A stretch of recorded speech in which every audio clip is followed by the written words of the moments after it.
5 araw na lang at mapapanood na ang Linlang The Teleserye version. At ngayong gabi, nagbabalik bilang ating guest celebrity patroller ang isa sa mga cast ng serye na una nang nag-trending dahil sa husay sa pag-arte. Welcome back sa TV Patrol, Kyla Estrada! Salamat, Ate B. Makapigil hininga na ang mga pasabog na eksena sa senior high habang nalalapit ang finale ng serye. Back-to-back naman ang mga bigating proyekto para kay Heaven Peralejo ngayong taon. Nagpapatrol, Gaynil Krishnan. Tahanan ng Chicago Bulls ng NBA ang United Center. Pero sa isang espesyal na gabi, lumagsa doon ang mga fans hindi lang para sa home team, kung hindi para ipagdiwang din ang Filipino Heritage Night at suportahan si Phil-Am star Jalen Green ng bumibisitang Houston Rockets. Nagpapatrol, North America Bureau Chief TJ Manotoc. Inaasahan ang back-to-back win ng Pilipinas sa Miss Global 2023. Isa sa mga crowd favorite ang ating pambato na si Pearl Hong sa preliminary events na ginanap sa Vietnam at Cambodia. Hindi rin nawala sa fan vote si Hong. Pasok siya sa top 30 fan vote noong January 4, top 25 noong January 8, at top 20 nitong January 16. Gaganapin bukas, January 18, ang coronation night ng Miss Global 2023 sa Cambodia. Dinumog ng libo-libong fans ang mall show ni Donnie Pangilinan sa Cebu para sa kanyang pelikulang Good Game. Muli namang ibabandera ng local drag queens ang kanilang talento sa world stage. Nagpapatrol, MJ Felipe.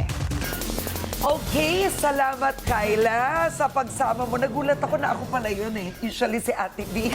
Sa pagsama mo sa amin sa TV Patrol, malapit na ang teleserye version ng Linlang. Anong aabangan? Yes, yun na nga mga kapamilya. 5 araw na lang at mapapanood nyo na ang Linlang The Teleserye version. Marami pa kayong hindi alam sa aming kwento at mas makikilala nyo pa ang lahat ng mga karakter. Dito na magkakaalaman kung sino ang Linlang at magpapalinlang.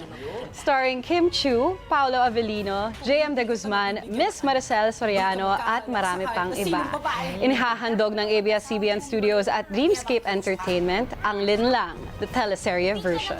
Directed by FM Reyes and Jojo Sagin, Linlang, the teleserye version simula ngayong January 22 pagkatapos ng FPJ's Batang Quiapo sa Kapamilya Channel, Kapamilya Online Live, A to Z at TV5 at mapapanood din ito sa I Want TFC at TFC. Oh, galing mo na. Second time na po ni Kyla dito. Thank you po. Oo. So, Kyla nga? Kyla nga? January 22. Nagpapatawa siya. Minsan lang. Wait, ano papel mo? Ako po ang gaganap bilang si Sylvia Luwalhati, yung asawa po ni Alex Luwalhati na si JM De Guzman. Martir na asawa. So ikaw yung nalinlang. Yes, ako po yung nalinlang. Yung isa sa mga nalinlang. Isa siya sa mga nalinlang. Oh. Sino ang Ganyan talaga nanlilang? ang buhay, manliling lang, manaliling lang. Oo. Ikaw nalinlang ka na ba? Maraming beses na. Pero, ganun talaga yun.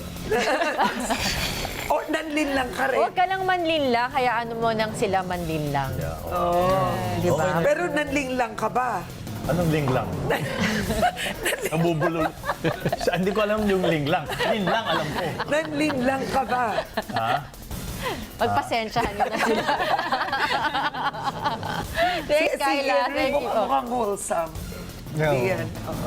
Ikaw ba? Ako, nalinlang na ako. Ganon? Oo naman. Sino? Ibig sa pera? Pati sa pera. Pati sa pera. Oo. Kaya may puhunan, May problema natuto ka. na. Kyla, thank you ha. Thank you so much. Kaya pala ayaw mo na magpautang. Ayaw. Sorry. Hindi na kami matatapos. Masanay ka na sa amin. Yan ang ating mga balitang binantayan para sa inyo. Ako po si Henry Umaga Diaz. Ano bang hamon, anumang panahon, tapat kaming maglilingkod. Ako po si Bernadette Zambrano. Nandito kami para sa inyo saan man sa mundo. Ako po si Karen Davila. Ako naman po ang inyong kabayan si Nolly Di Castro. Maraming salamat at magandang gabi, bayan! Tuloy-tuloy po ang ating pagpapatrol sa bayan mula Lunes hanggang Biyernes sa TV Patrol. Alas 6:30 ng gabi hanggang Sabado at Linggo sa TV Patrol Weekend. Sa bago nitong oras, alas 5:30 ng hapon.